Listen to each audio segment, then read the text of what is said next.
So, this is what I've come for, certainly the first part of the journey. It's the Retromobile in Paris, which I used to come to many years ago. Not been for at least 15 years, maybe more. So, let's see if anything's changed and look at some usually very wonderful French cars. Something British to start with, an SS, which is a precursor of Jaguar. An airline, which I have never seen before. Rather stylish, isn't it? Beautiful curved rear. What a wonderful car. Let's see if we can get to the back without getting in anyone's way.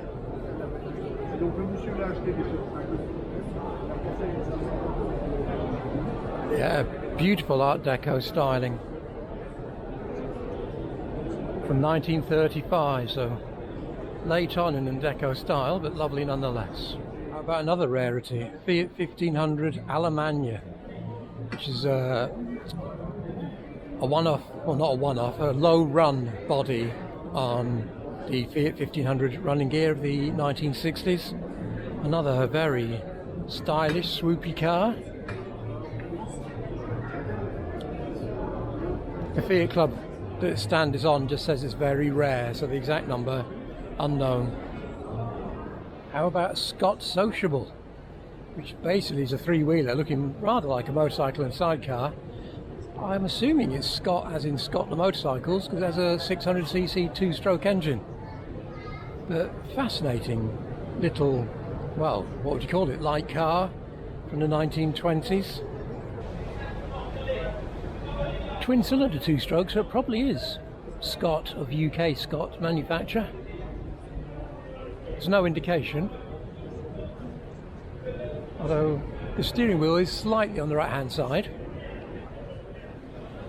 Right, this is a Peugeot Type 3 apparently, and this particular car was the very first combustion engine vehicle to drive on the roads of Italy. Its owner had seen him in France and decided this was the future and he had to have one. So this is the actual car, the first car that ever drove on Italian roads. There are quite a few cars for sale, and it would appear that Mini Madness has hit France as well, because there's a very tidy, very basic Mini here, 1970s, nothing special about it, €15,000. Let's see if we can find something French for sale. A beautifully restored Lambro for sale, absolutely stunning. The little ticket says it's got a brand new engine, but no mention of price, only a phone number.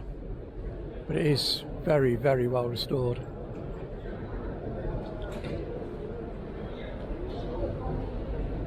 Apart from the door check strap.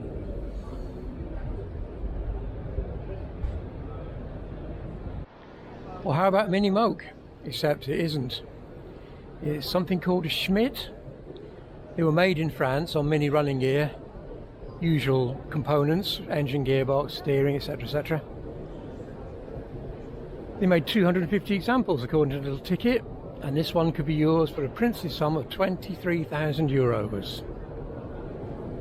I'm starting to think I'm being priced out of the old car game.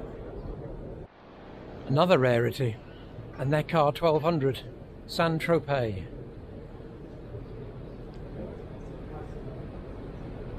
I've definitely not seen one of these before.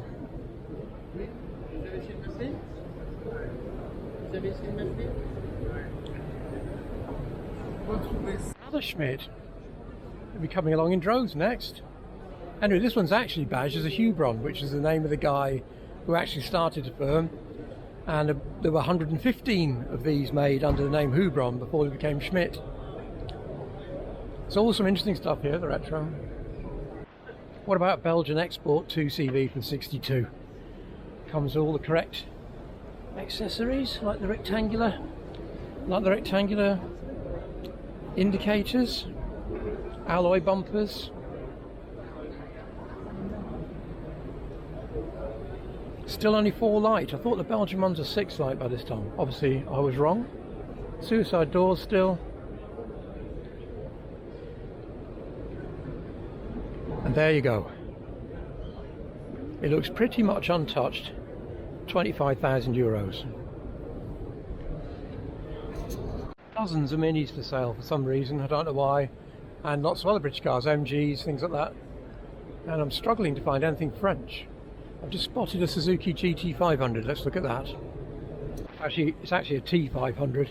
It's got a drum brake. It's beautiful condition. It really is stunning.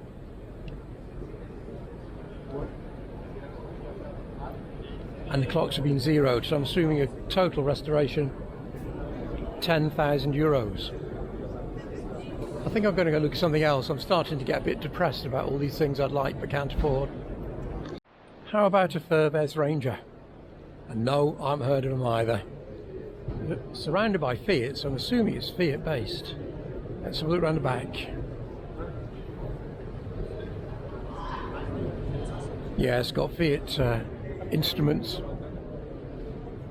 So it's based on the 500. Yeah, it's on the back, Fiat 500. Look at that. If you fancy something interesting but with cheap to repair mechanicals, 30 grand. 1942 Renault Jubicart Coupe.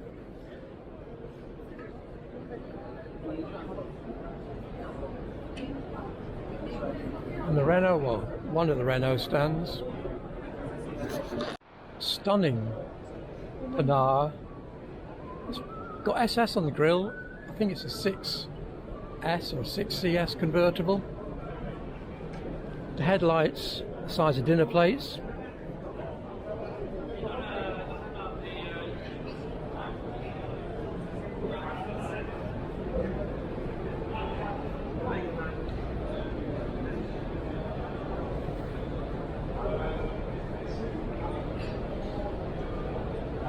A 4-seater, and the chap's got the boot open, which is just carpeted. A pair of lovely Facel Vegas. Everything here is absolutely top end, it really is.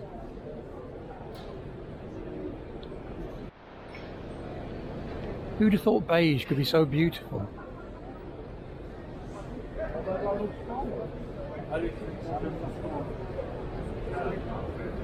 The array of instrumentation is unbelievable. 1, 2, 3, 4, 5, 6, 7 instruments. Another Fiat 500 based oddity, a Gamine. Now, I think they were factory built, I'm not sure. But basically Fiat 500 platform, and then presumably handmade body, because there's can't have been that many made. How about Haumet experimental turbine racer? 400 brake horsepower. It's got a helicopter engine stuck in the back, and it was built for endurance racing. 1968.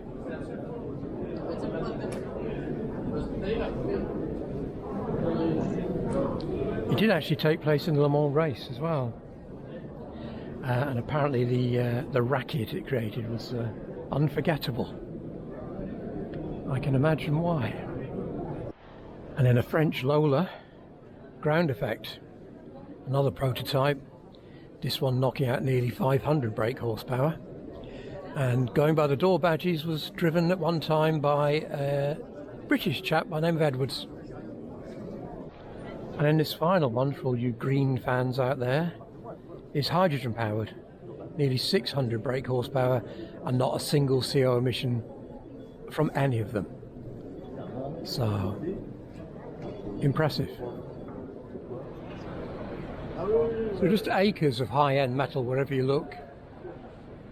And unbelievably, given millions of pounds worth of stuff that's in here, and the fact it's carpeted throughout, I've just passed two blokes having a fag. Unbelievable. These Facels are just stunning. The black one here has the suicide rear doors, so the whole centre of the car opens up to allow people in and out. 1930s Delage. Next to a fabulous Delahaye. We're into American sized vehicles now.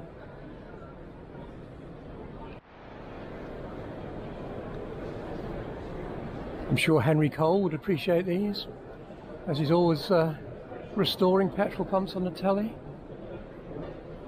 Flying A gasoline, don't know them. Ethyl gasoline. 1955 from America. Golf colours are my favourite, I think.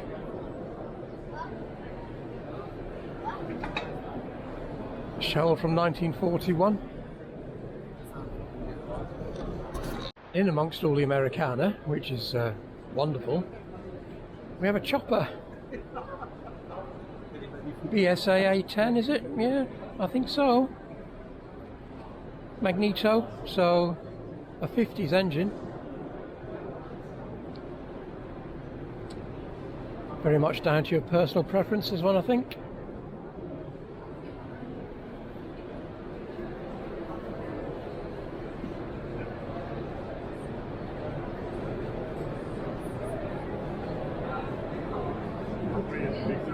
Oh, French mobile gas. It stands about 9 foot tall.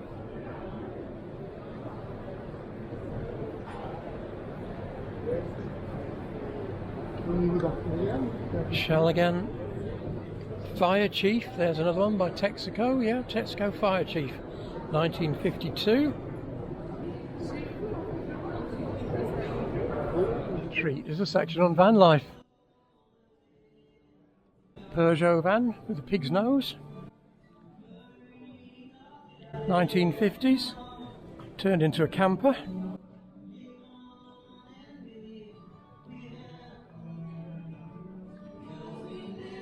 $1955 it says, 1300 cc's. Can't really get a look inside. And then a comma. Common vans when I was young. BT used to have loads of them. Renault Galettes. Camping car again. 1950s once more.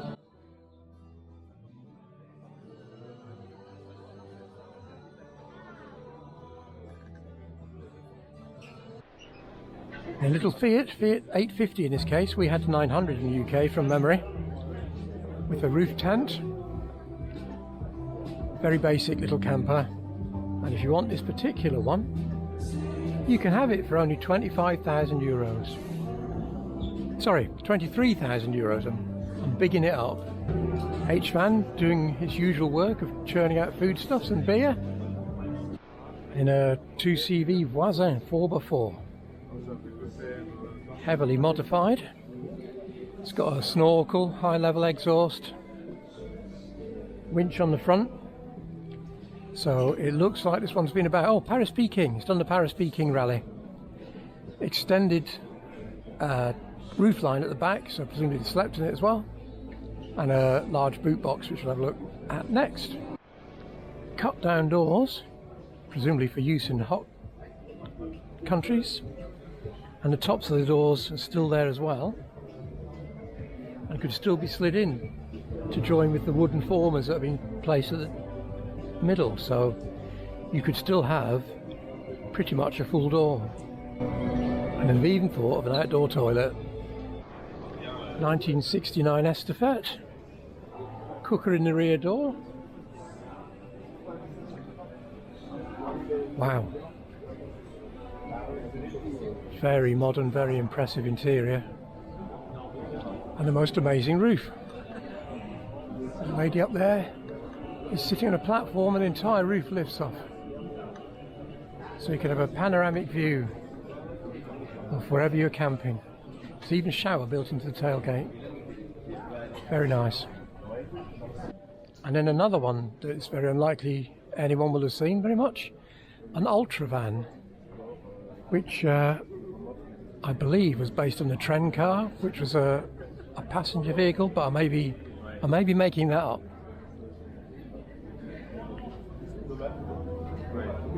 It's very much in the modern style of A-class motorhomes. One unitary body. Oh, there's a little card here. Let's see what it says. Right, apparently it was designed by a Boeing engineer called Dave Peterson.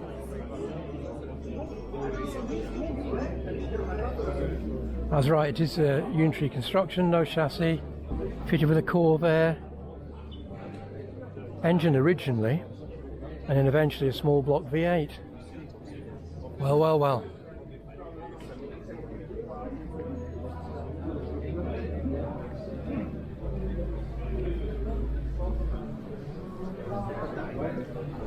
So it appears to all be fiberglass.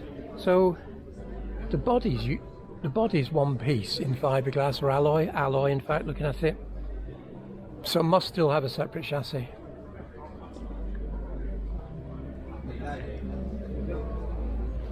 Now this place is huge. This is only one of 3 halls, and there's also some connecting bits as well.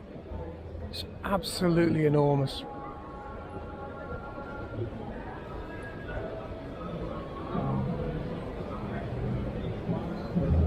And next to that American modernity, what's the French? Oh, it's a steam cart anyway, for carrying people. People sat in benches on either side, and a steam motor was at the rear. Public transport in Paris. Date 1870s. I will try and find something more informative about it. Oh, that's up there. 1873. There you go. An 1873 steam car. And then a selection of the new Brough Superiors, amongst other things. Again, styling is a matter of taste.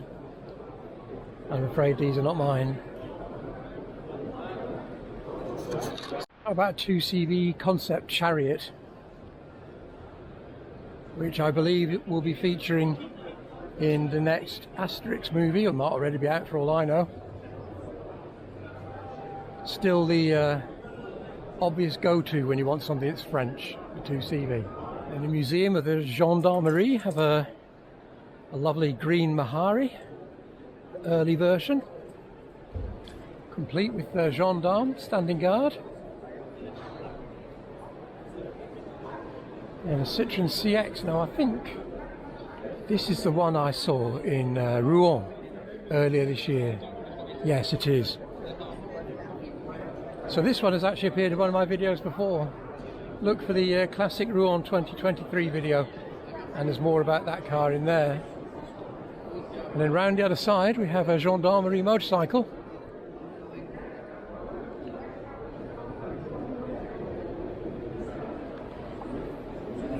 Again, complete with a fully equipped officer ready to go. A BMW. It's got the Earl's Forks, radio loudspeaker, and then the radio box on the rear. Again, this is likely to be 50s, looking at the bike. Although the Escort ones did carry right on until the 70s. So it's an R60, but let's see when we... Right, so the Gendarmerie used it between 60 and 1970, and I'm pretty certain the Escort group used it later than that. Another rarity, a Bouval Caron from 1954. Simca engine, tubular space frame chassis made by the manufacturers themselves. With an electromagnetic gearbox, so some sort of pre-selector, I assume. It only weighed 700 kilograms. So it must have been pretty nippy.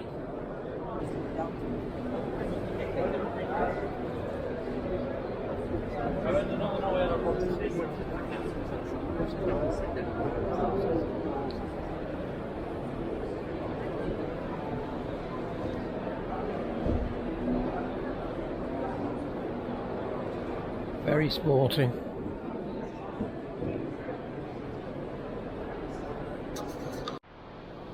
Right, a Citroën concept car, C10 from the 1950s. mid-50s.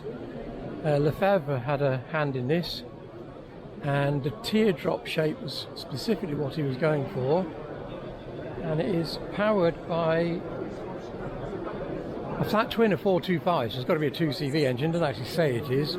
It's got the usual Citroen 3-stud wheels, but small.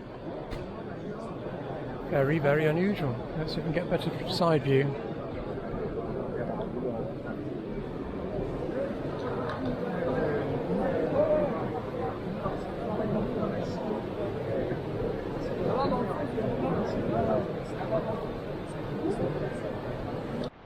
Right, I've no idea what this is, and there's nothing to tell you.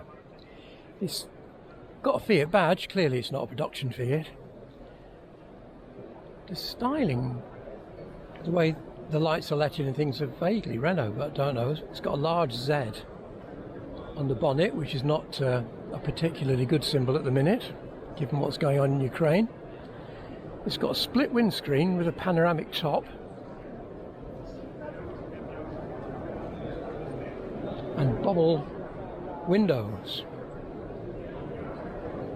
which given... Oh no, have they got window winders? No, I didn't think so. There's nothing in the doors, so the main windows are fixed. You've only got side openers at the front.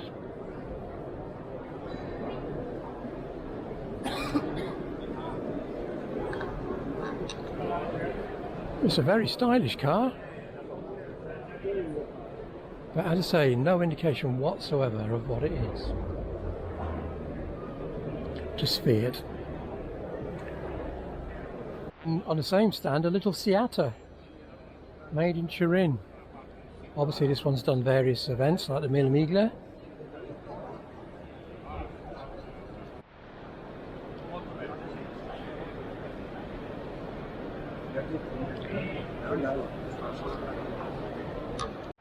Ferrari,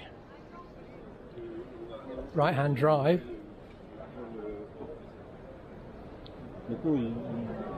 Ever wonder what a Ferrari engine looks like?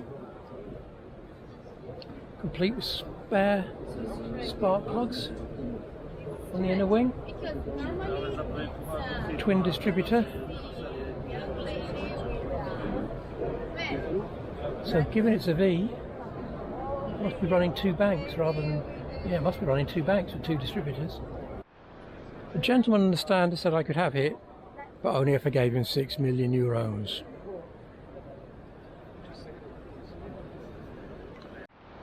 It's a Lancia, Jim, but I'm not sure which one.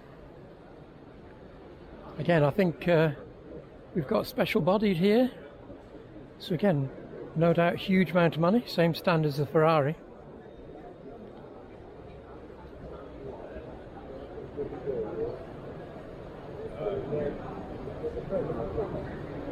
See if there's anything on the back. Nope, unbadged. They obviously don't want the hoi polloi knowing what these vehicles are. When I saw this, I thought it was a Fiat Jolly, which again is based on the 500. But it's actually an Auto Bianchi saloon, which this firm, Carrozzeria Lecoq, have created this entire body out of fiberglass in homage to the original car. So, amazing piece of work. I shudder to think how much it must have cost, or will cost, whoever buys it. Another one that's completely new to me, because it's modern. You may know all about them, but I certainly don't. It's a Midual, and the engine is a flat twin, but mounted longitudinally, of 1000 cc's. Unusual layout. I suppose it makes sense, because once you water cool them, it doesn't really matter which way they point, and it does make for a fairly compact bike. But I've never heard of them.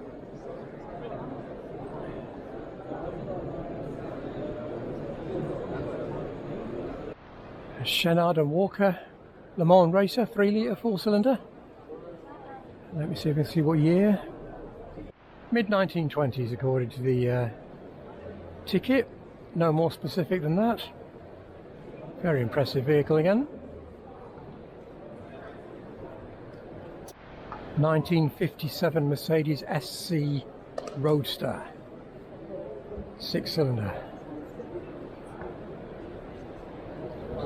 Fabulously opulent car. It's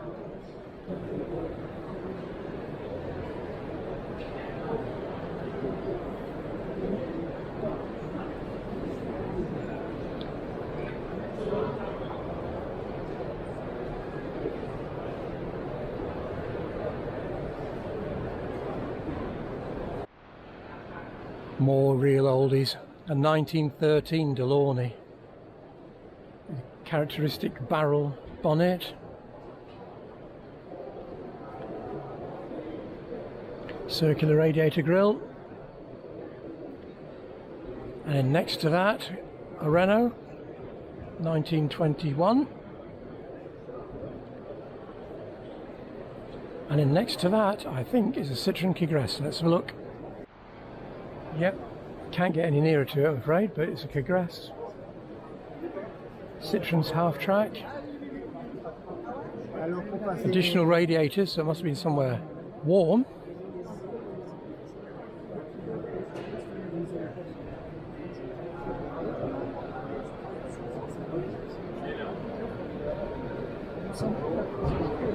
In a 1912 Louvet. I'd love to tell you more about these cars, but they're a bit before my period of interest. 1908 Bayard. March 1908 this was put on the road. And next to which a partially stripped Didion Bouton from 1907. Originally fitted with sporty bodywork, it says, most of which is now missing. 4-cylinder. Then a Boucher. This one from 1901, I think. Oh, 1905. Good. Oh, I was going to say, my French let me down for a minute. It mentions a V8 motor of 3.5 litres developing 50 horsepower. And I thought, good God, that can't be in there, and it isn't. It was what they invented for an aeroplane. Anyway, this is actually a 1500 4-cylinder and a very, very rare car. Hardly any Bouchers survive, and nor do many Zebras from 1913. Described as a vehicle économique, so a poor man's motor car or poor woman's motor car. And no less the worse for it, because it's a very stylish little thing. Let's see if we can have a look in the driving position. I quite like that. I think that's really good. Very cute little car indeed.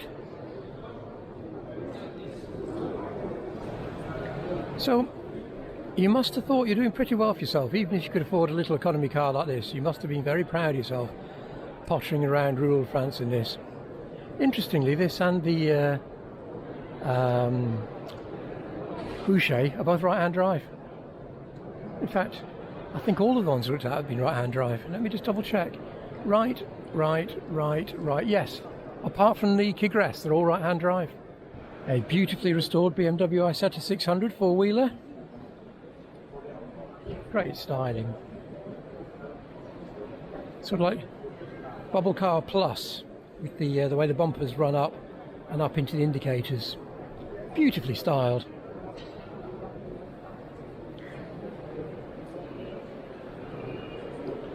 I'm not sure which engine went into these. They're obviously rear mounted. Was it the motorbike engine that went in these ones? I suspect it was. So possibly a flat twin. I'd have to look it up. Bugattis as far as the eye can see. Got one under restoration here.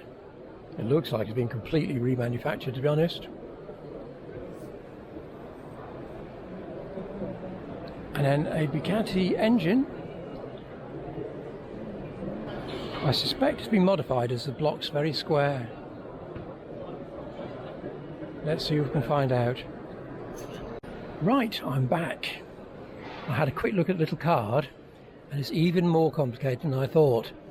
It's a Grand Prix version, single overhead cam, 3 valves per cylinder, which is something I thought came along with Honda, but anyway, straight 8, and it's blown.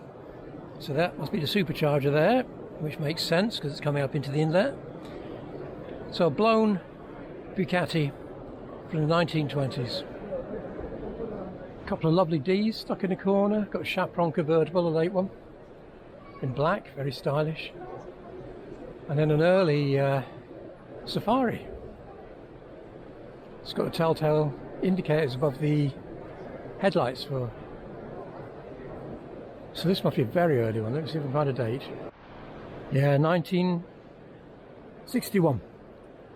So yeah, very early. And in stunning condition. It's really hard to describe just how good some of these cars are. Now this is an early 911, obviously been restored, and it is, well, probably better than it came out of the factory, but the detailing on it is unbelievable. Let me show you the bonnet area first.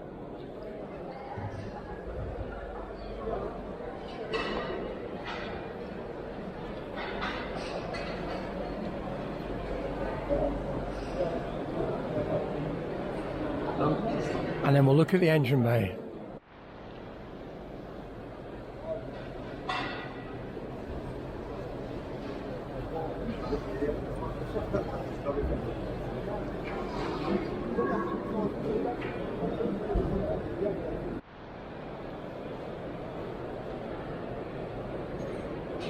Now this fabulous old Merc van, I'm assuming it must have been sort of like a removals van or something in the beginning, given the way the body's been built, but it has now been turned into a hospitality suite for the people who are selling these very, very high-end cars. So the back of it is a bar. There it is, completely converted into a luxury bar. What better place to spend £1 million? Some unusual Renaults. Some sort of concept on the Renault 4.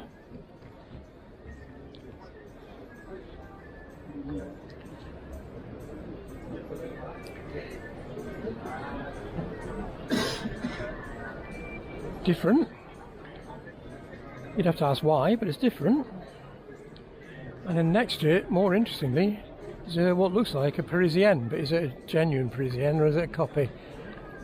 I suspect it's a copy.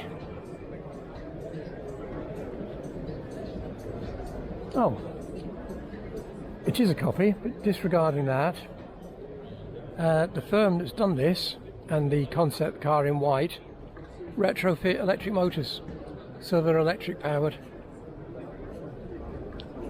Again, if that's your thing. Not sure I'll be bothering myself, but there you go. More electric madness. A 2CV, Renault 4, Renault 5 and a Mahari, all batteried up. Electric motors. Flying 2CV. Underneath, on top of one of the modern H-Van copies. I'm not sure how these are marketed. I don't think Citroën do them.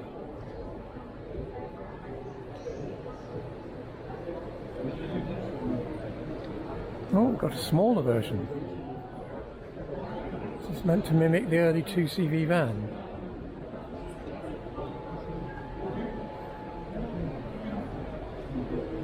Well, if it takes your fancy, it's nearly €53,000.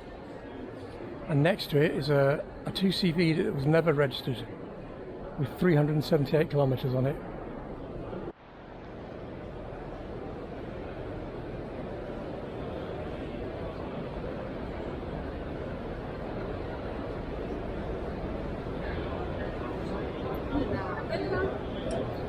There are also dozens and dozens of stalls selling model cars. Just about anything you can imagine has been reproduced, including handmade resin models from small manufacturers, and conversion kits, so you can convert some of these into the car of your dreams. Amongst this bevy of beauties, little Italian 500s, is an original Jolly. So this is what the original one would look like, pretty much. I think it's been touched up a bit, it was a bit of bling, but basically this is the original Jolly. In fact, there might be another one along here, let's have a look. Yeah, another one from 69. Wicker Seas.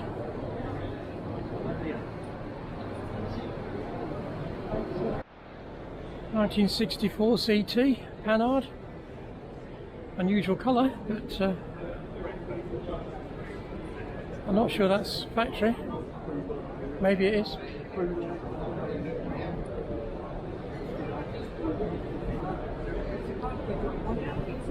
Lovely early Simca 1300, 1965, being pretty much ignored, which is a shame, because I think these cars are far more important than some of the big names we've seen so far, because these were everyday cars. I know they mean a lot more to me than Bugattis or any of that sort of stuff, and I'm remembering now that I think that's why I stopped coming to the Retromobile, because it catered to a market that I no longer had the slightest interest in. I much prefer people's cars like this old beauty.